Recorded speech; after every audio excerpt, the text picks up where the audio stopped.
How's everybody? Nice to see you. Thanks for coming today. I appreciate it very much, and I'm just delighted to be here. How many of you have never seen me before? This is your first time? Wow, everybody. I keep thinking I'm famous, but I guess, that settles that. Anyway, nice to see you. I've got some interesting ideas to share with you. If you're ready, say I'm ready. And if you'll take some good notes, I got some lists for you to make that you can take home with you and ponder at later times. Some of the things I want to share with you. I was raised in southwest Idaho. My parents gave me an incredibly excellent start in my life, which I appreciated very much. But I quit school at age 19, unfortunately. My reasoning was, I'm smart enough to get a job. How much smarter do you need to be? And with that shallow thinking, I quit school, age 19, and got a job, went to work. A little while later, got married, started a little family, and I'm struggling and, trying to do my best. But it seems like each year I'm falling just a little bit further behind.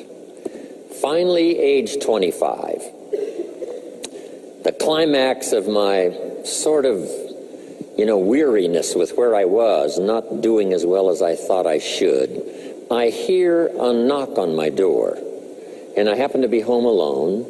When I opened the door, there was a little Girl Scout about this tall selling Girl Scout cookies. And she gave me the finest sales presentation I've ever heard. Girl Scouts around the world, no better organization. And we've got these cookies, only $2, several flavors. And with a big smile, she very politely asked me to buy. No problem. I wanted to buy. Big problem. I haven't got $2 in my pocket. Now, I'm a grown man. I live in America. I've been to 1 year of college. I'm married. I've got a family. And I don't have $2 in my pocket. And I didn't want to tell her that. So I did what I thought was next best. I lied to her. I said, hey, look, I've already bought lots of Girl Scout cookies. I've still got plenty in the house that we haven't eaten yet. And she said, oh, that's wonderful. Thank you very much. And she leaves. When she leaves, I say to myself, I don't want to live like this anymore. I mean, how low can you get lying to a Girl Scout? I mean, that's about as low as you can go. But I promised myself that day I was going to start my search of finding opportunity, finding somebody who could teach me and coach me on doing much better for myself and for my family and for my future. And shortly after that, I met a most extraordinary man, very wealthy, but a friend of mine said, you got to meet this man. He's rich, but he's easy to talk to. He's got a unique philosophy of business and life. And the more he told me about this man, the more I said, I've got to meet this guy. And shortly after that, I had a chance to meet him. Sure enough, when I met him, I was impressed. Obviously, he was rich, but he was friendly and easy to talk to. And I said to myself, if I could just get around someone like him, and if he would coach me, I would be willing to learn anything. I'd love to be like him. Well, my good fortune was he invited me to join his company, and over the next 5 years, my dream came true. He coached me and taught me how to turn my life from pennies to fortune.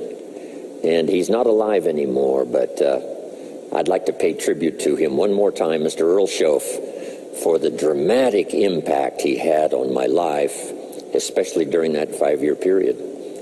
And so my whole life turned around. I made my fortune by the time I was 32, starting at age 25. And some of the ideas that I want to share with you today came from that 5-year experience. Then from there, I got into lecturing and giving seminars, and I've written a few books. And my career now spans about 41 years. But I'll never forget the impact this gentleman had on my life with a few simple concepts that totally changed my life, changed my future, and changed everything. Jim Rohn's view of the 21st century. Here's number one: unprecedented opportunity. we not only have begun a new century, century 21, it's a new millennium. A millennium is a 1,000-year period. We've had 6 so far. This is the beginning of the 7th millennium, and some scholars tell us that this could very well be an extraordinary time for the human race, this 7th millennium. And there's probably a lot of good reason that that is probably true. Unprecedented opportunity. We've now got the technology. We pick up a telephone now and talk to somebody on the other side of the world.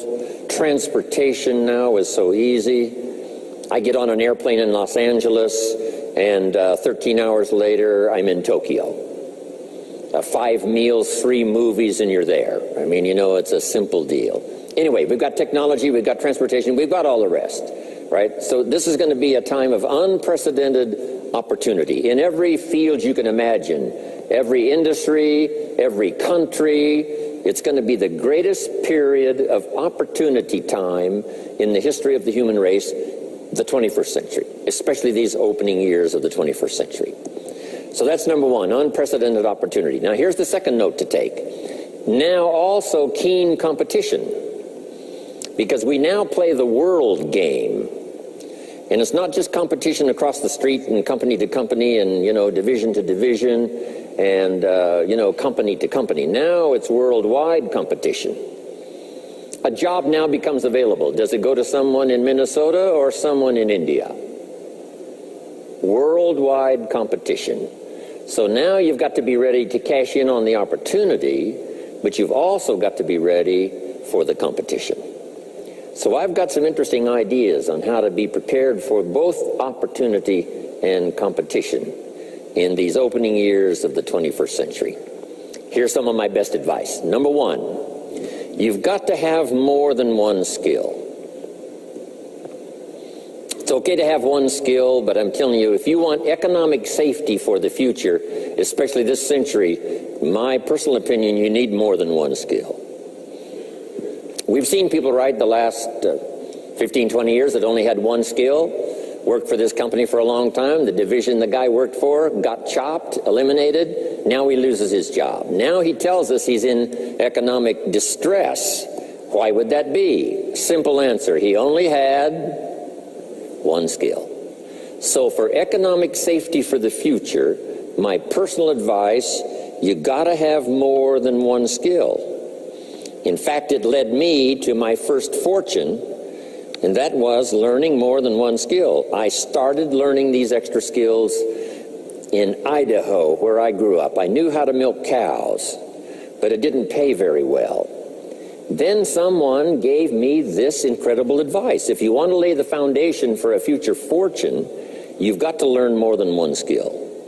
And I started that process age 25. Here's the first one, and I started part-time, a little sales job that I got. A product that I believed in, learned how to present it well enough for somebody to say yes, gave excellent service so that that would lead to multiple sales, and this little extra part-time job in sales absolutely started multiplying my income.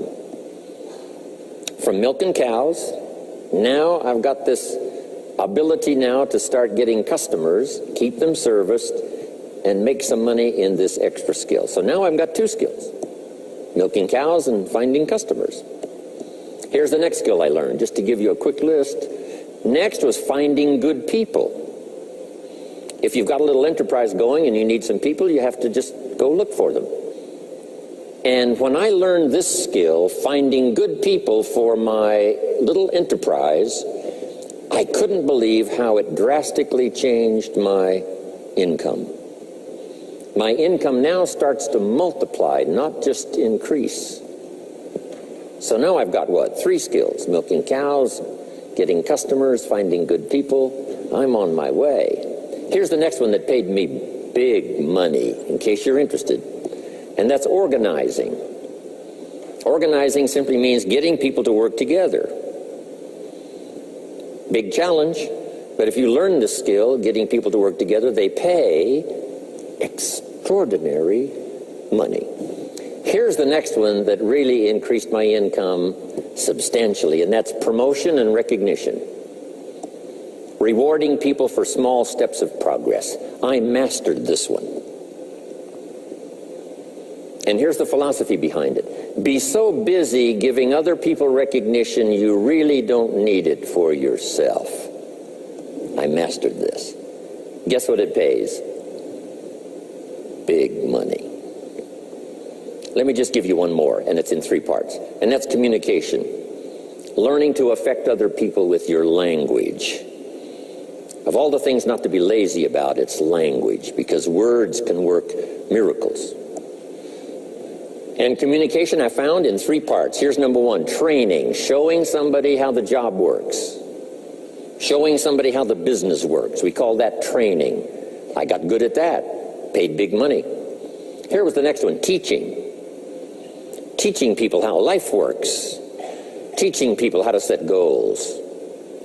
Teaching how to become a leader, manager, entrepreneur. Stepping up to the higher opportunity and better challenge. This one paid me extraordinary money. But this one paid the best. Learning to inspire. Helping people to see themselves better than they are. So I've got how many skills, right? A big long list. So safety, economic safety for the future, especially the opening years of the 21st century. Learn more than one skill. Here's number 2. It would be good to learn more than one language. Some of my business colleagues who speak 3 or 4 languages earn $3-4 million a year. One of my friends, Leon Weisbein from Russia, I remember when he was making $3 million a year, he spoke 3 languages. Here's what he said: I think I'll learn another language, make another $1 million. Those extra languages are so valuable. When I travel the world, I got to find somebody that knows more than one language, or I'm in deep trouble. If you think the time has passed you by to learn that 2nd, 3rd language, make this note. You heard it from Jim Rohn. Give it as a gift to your children. The 2nd language. Maybe that'll inspire them to learn the 3rd language, and then no telling where it might go from there. I asked a school teacher one time, how many languages can a child learn? Here's what she said: as many as you will teach them. They don't lack capacity, they don't lack intelligence, they certainly don't lack curiosity. They only lack a teacher. So you got my good advice now? More than one skill, more than one language. Here's the rest. Learn the simple economic formula that works for everybody, and I can give it to you in just a couple of sentences. A simple economic formula. Kids can understand it. Anybody can understand it. Anybody that wants to get paid. Here's the language for your notes. We get paid for bringing value to the marketplace. That's as simple as you can put economics. Anybody that wants to get paid. You get paid for bringing value to the marketplace. The marketplace is the people. Now, the value we bring is one part of it, a product or a service, but here's the other part, the value you become. So just off to the side put, the value is 2 parts. The value you bring, like a product. If you manufactured it, you might keep improving the product. If someone else manufactured it and you're out selling it, they probably keep improving the product. But this is the one you have to work on yourself. The value you become, like an entrepreneur, a leader, a teacher, supervisor, manager. What you become also pays much more than what you bring. Once I understood that, then here's what my mentor said. Go to work on yourself harder than you work on your job. If you work hard on your job, you can make a living.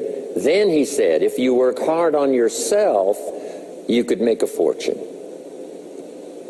So I worked hard on my job and made a living, but I learned, starting with those extra hours per week, learning these extra skills, I started working on myself. And here's a philosophical phrase everybody should take home. Here it is. Success is something you attract by becoming an attractive person. Success is not something you pursue. It's what you attract by becoming attractive. By becoming attractive to the marketplace. What would do that? Multiple skills, multiple languages, and then some of the things I'm going to talk about the rest of the seminar. So, now what else would help you to be attractive to the marketplace besides more than one skill and more than one languages?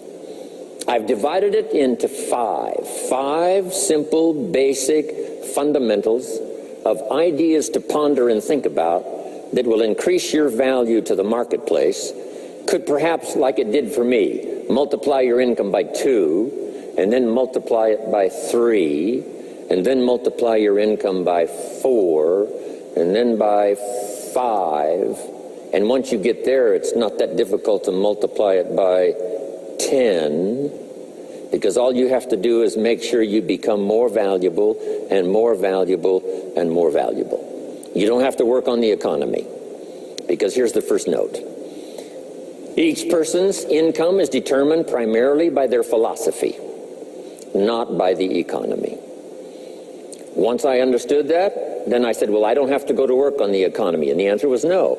You only have to go to work on yourself to make yourself more valuable.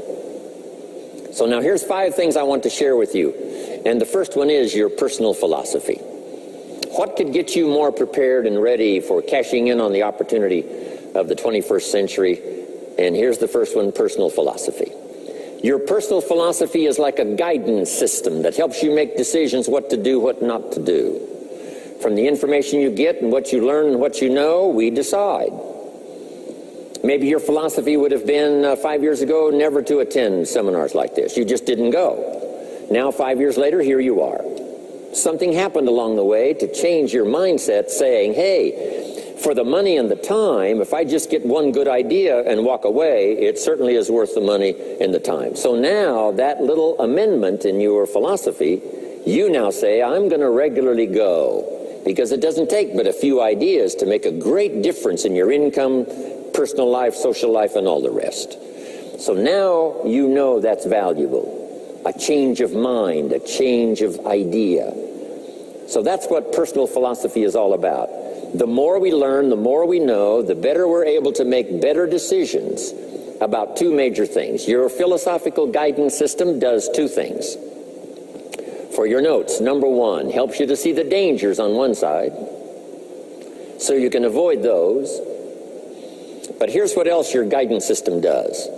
Personal philosophy helps you to see the opportunities on the other side, so that you can expand those, maximize those.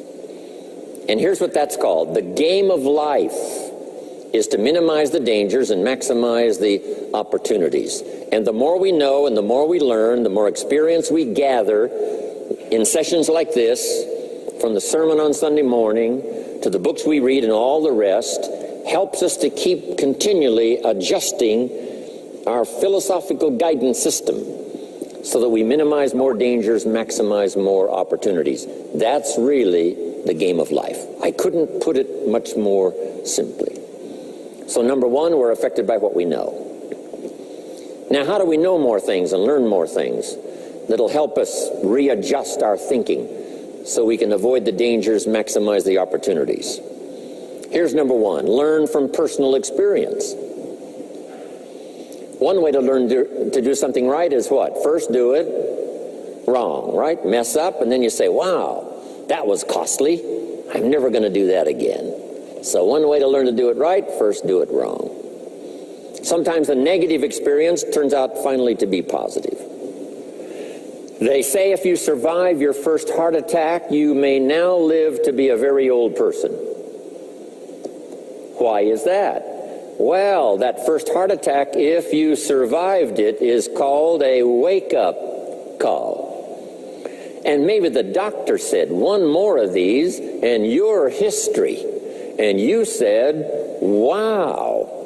And you make it for the health food store. And you start reading every book you can find on good nutrition. how to avoid another one of these heart attacks, and you start jogging and start walking and doing all of the stuff, and this total change of lifestyle could now save your life and cause you to live to be a very old person. Here's what my mentor said, that's some of the best advice I ever got. He said, Mr. Rohn, if you will change, everything will change for you. If you'll start making personal changes, your income will change, your health will change, your future will change, everything will change, if you're willing to start making the changes. So sometimes a negative experience now causes us to really make a sudden shift in our philosophical guidance system that says, hey, I'm never going to let this happen to me again. Fantastic. Now here's the next way to learn, and that is to learn from other people's experiences, whether they are negative or positive. It's too bad failures don't give seminars like this. Wouldn't that be good information? Now, we don't want to pay them, so they don't lecture, but their information would be valuable. If you know a guy that's messed up his life for 40 years, you have to say, John, would you spend a day with me? And I will bring my notebook and take good notes. A good-looking guy like you, beautiful family, every reason to do well, threw it all away. Teach me how for the last 40 years you messed it all up. And he tells you, and you take good notes. Learning from the negative side of someone's experience. If somebody tells me these eggs are rotten, I'm not going to make an omelet and try it, right? I'm just going to take their advice and their know-how. So, learn number one from your own experiences, learn number two from other people's experiences. And my mentor taught me to always keep a journal. Here's what he said, don't trust your memory. If you want to live a dynamic life, multiplying your income, multiplying your future, be a good student. If a good idea comes your way, write it down, then ponder it, then perhaps go do it. Okay. Now, your philosophy comes from what you learn, comes from what you know, comes from other people's experiences. 3 ways now to learn from other people. Here's number one, learn from what you see. One of the great watchwords of these early years of the 21st century, pay attention. If you just watch, you can pick up clues. Success leaves clues. And if you'll be a better observer of the winners and the losers, those that are doing well and those that are falling behind, and just take mental notes and good notes and say, I'm going to adjust what I'm doing based on what I see. Here's number 2. We learn so much from other people based on what we hear. Here's good advice on that. Be a selective listener. Listen to voices of value that have experience, ideas, reputation, something valuable to share.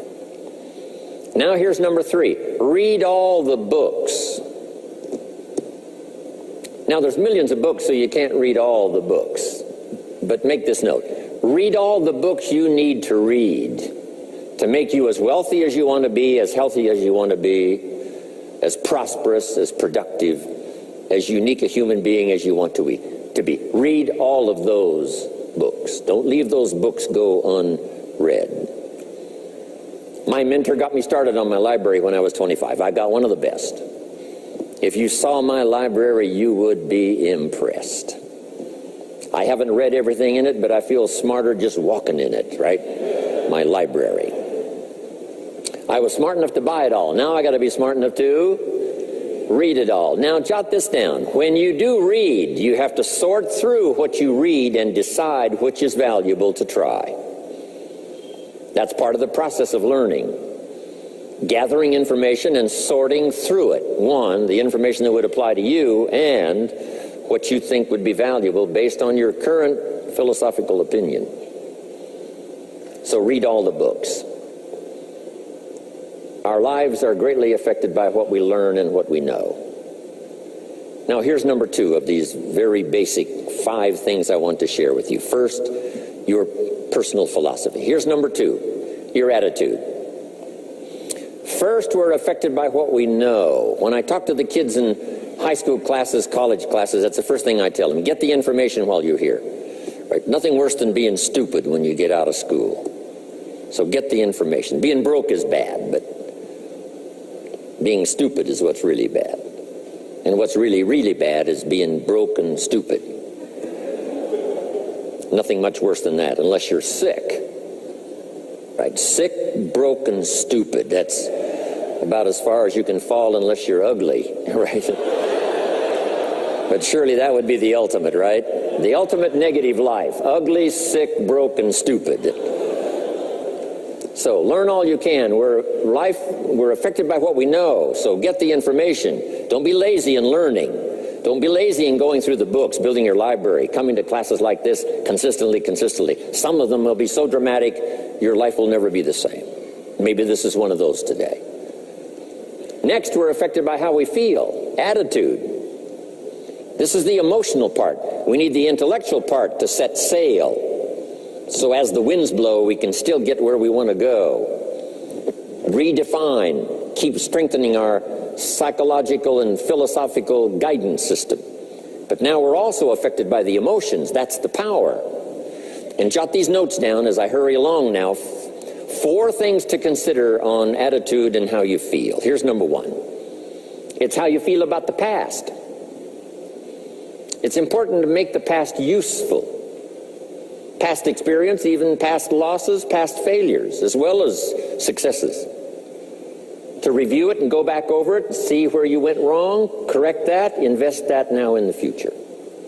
Don't live in the past, and don't carry the past around like a burden, but simply use your past as one of your mentors to help refine mistakes, make some changes that you can invest now in the future. Here's the second attitude. It's how you feel about the future. We look back for experience, but number 2, we look forward for inspiration. Now, where does the inspiration come from? Looking forward. Here it is, learning to set goals. Number 1, decide what you want. Takes more than 5 minutes. Take some time and decide what you want. Where do you want to go? What do you want to do the next 10 years, 20 years? What would you like to become? How many skills would you like to learn? What are the books you want to read? How about the people you want to meet? The cities you want to visit? Experiences you'd like to have over this next period of time? Start thinking about all of that. Here's the next key. Write it all down. Building a life is like building a house. You wouldn't start building the house until you had it finished. Wouldn't you look foolish starting to build the house if it wasn't finished first? What if you were laying bricks and somebody came by and said, "What are you building here?" And you said, "I have no idea." See, they would take you away to a safe place. So building a life is a lot more important than building a house.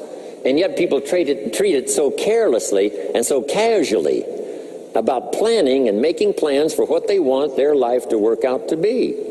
So I'm asking you not to be casual anymore. Start designing the future. For yourself, for your family, for your business, for your future. Okay, decide what you want.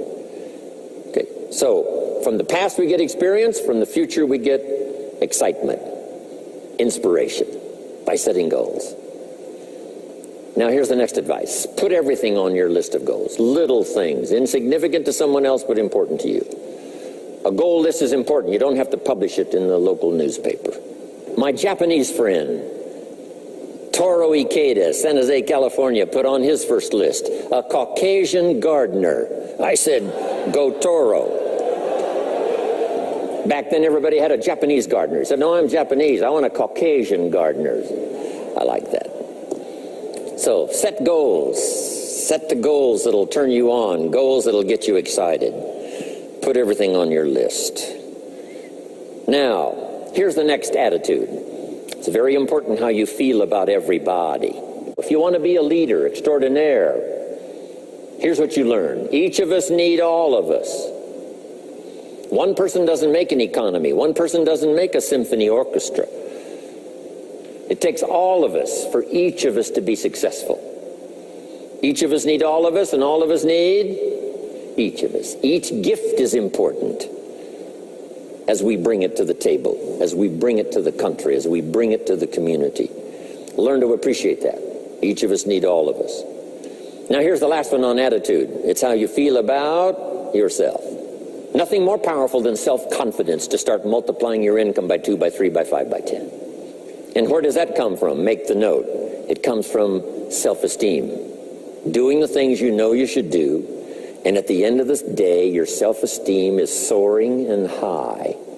You've met the people you said you'd meet. You made the calls you said you would make. You did the things that you required of yourself to do. And at the end of the day, you feel great about yourself. That is one of the greatest motivating factors for the future. Self-esteem, feeling good about yourself. Now let me give you the miracle piece of this formula. If you're ready, say, I'm ready. Here it is. Number 3 is activity. We're affected by what we do. Now we've gotten to the formula of how to turn ideas into reality, how to turn imagination into substance. It's called number 3, activity. So add these notes to it now. Activity is the work. Activity is the labor. You might add labor pains.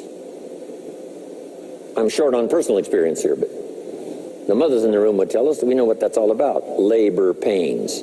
Why would an upcoming potential mother be willing to put herself through maybe a rather painful experience? She said, that's an easy answer, and it's for your notes. It produces new life. Why wouldn't she put herself to the labor? Now comes the miracle of new life.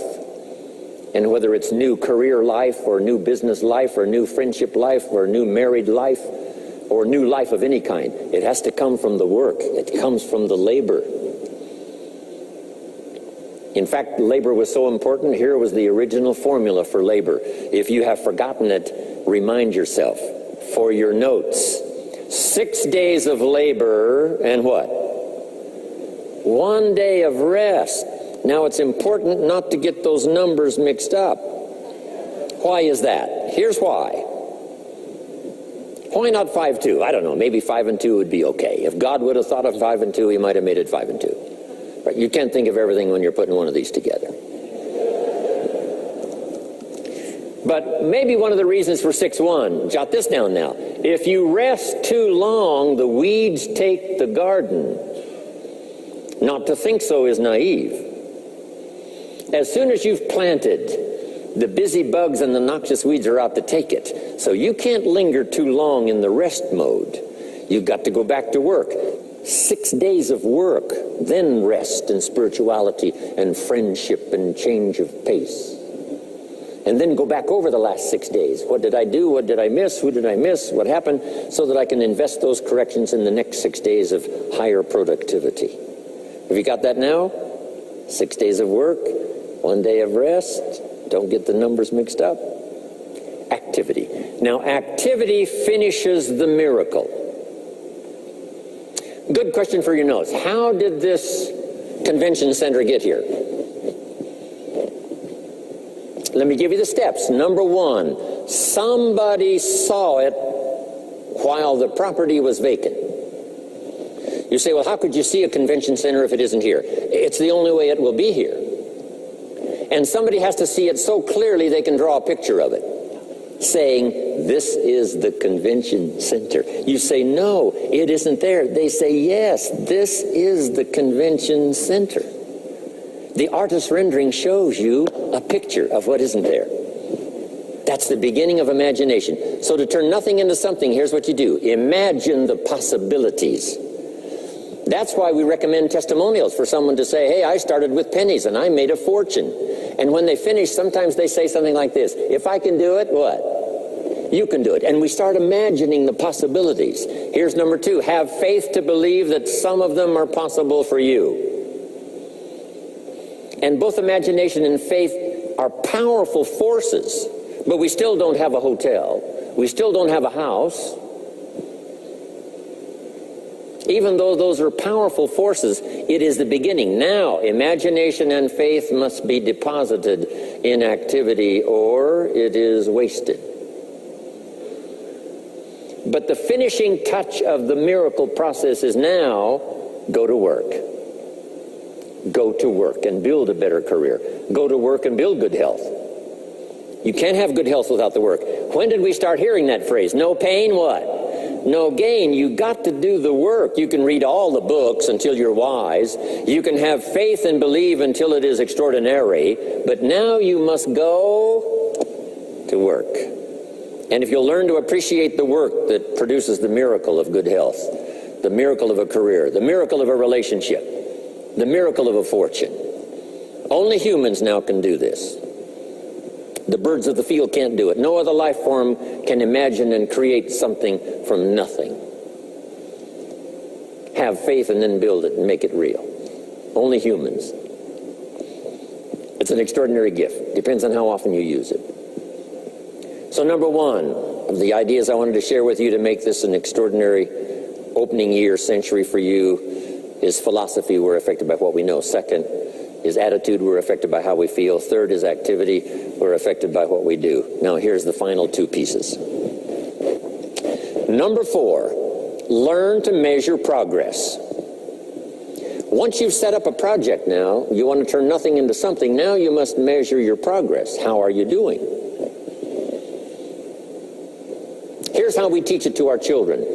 Life expects us to make measurable progress in reasonable time. Measurable progress in reasonable time. That is the game of life.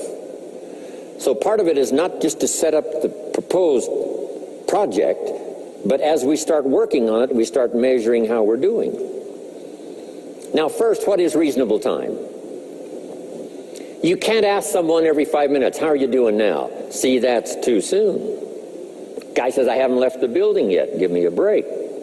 Now, we can't wait 5 years. That's too long. So there's reasonable time. So make this note now. What is reasonable time? One, at the end of the day. A conversation a father should have with his daughter today, because the magic is there. If he waits till tomorrow, the magic may be gone today. Next is a week. Make that note. Usually, we get paid by the week. Somebody adds up our value to the marketplace, out comes the check. The next week, somebody adds up our value to the marketplace, out comes the check. What I learned to do is to change my value to the marketplace so the check kept getting bigger and bigger and bigger. I didn't have to change the economy, I only had to change myself. Measure your own progress. Success is a numbers game. We demand it of our children. How many years do you want your child to spend in 4th grade? Approximately. About 1 year, right? You say, well, if they're nice kids, would you give them 3 or 4 years? You say, no. This is not a nice game. This is getting ready for the future. This is getting ready for the challenges and the opportunities. You can't linger in 1 grade more than 1 year. Now make this note. The same should go for us as adults. Don't linger more than 1 year in 1 grade of learning. Adult, management, entrepreneurship, leaderships of all kind. Keep up the pace of learning. Okay. The numbers. Measure, count. Now here's the key. Face the truth. If you're only making this much progress, there's no use trying to kid the world, no use trying to kid anybody else, and especially don't kid yourself. If in a period of time you've only made so much progress, you just got to swallow hard and say, this is the truth. I've got to face it. Now, what could I do to start increasing my progress and make my health better, make my income better, make my investments better, make my value to the marketplace much better, get busy learning the second skill and the third skill and the next language and the next language to increase my value? I got to get busy and do that. See, if you will do that, I promise you, one of the greatest motivating factors in the world is progress. And if you'll measure it, you'll get excited. Now here's number 5 of the 5 major things I wanted to share with you to make these opening years of the 21st century really pay off for you. And here's the word, lifestyle. Learning to live well, because the ultimate essence of life is not a Ferrari, The ultimate essence is not a home. The ultimate essence is not a bank account. It's not $1 million. It's not a fortune. Here it is. The ultimate essence of life is learning to live a good life. That's the key.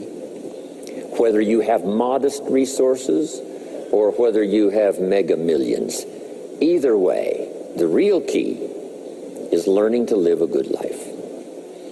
And so in my closing 5 minutes, let me give you what I think is a good list. Now, this is the short list. In other presentations, I cover a longer list, but this is called Jim Rohn's short list for living the good life.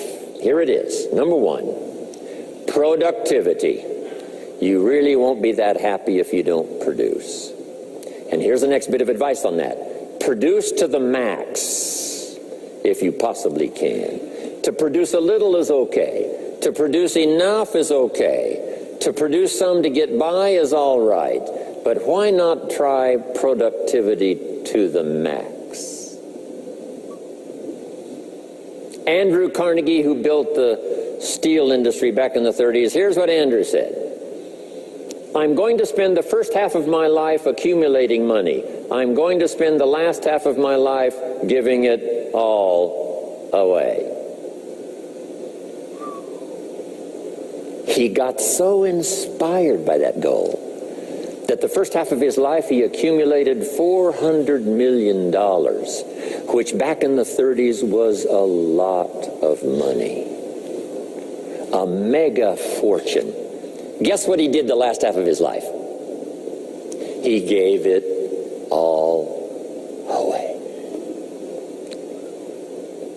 I got a good question for you as we close. Here's the question.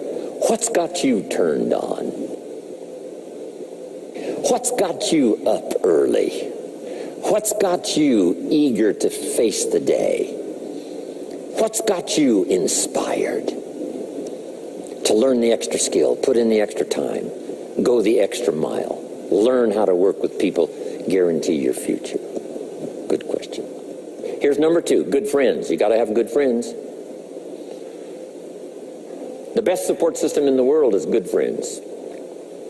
Collect and nourish those as priceless. Good friends are those wonderful people who know all about you and still like you. Those are good friends. Here's number 3, your heritage. What's made America so unique among all the nations of the world and the greatest experiment in the history of the world? And that is the depository of gifts that have come to America over the last 300 or 400 years. The heritage from all walks of life, all over the world. Now, the key to keeping America vital and powerful and unique for generations to come is to keep alive these heritages. The music, the dance, the costume, the customs, the literature, the poetry, and all the rest combined together, making us an extraordinary, unusual nation among nations. Keep your heritage alive. Here's number 4, your spirituality. Whatever you believe in terms of spirituality, that's important. And I've got 3 words for you to consider. Here they are. Study, practice, and teach. Whatever you believe in terms of spirituality, study, practice, and teach. Don't leave your spirituality unstudied, don't leave it unpracticed, and don't leave it untaught. It's one of the major components of a good life. And now to close, for your notes. Take special care of the inner circle. Family, close friends. Nourish them, they will nourish you. Inspire them, they will inspire you. And take care of the details, the little things that makes it special for family and friends. When my father was still alive after my mother died, my father lived about another 7-8 years. When I used to travel, I would try to call him while he was having breakfast with the farmers, southwest Idaho.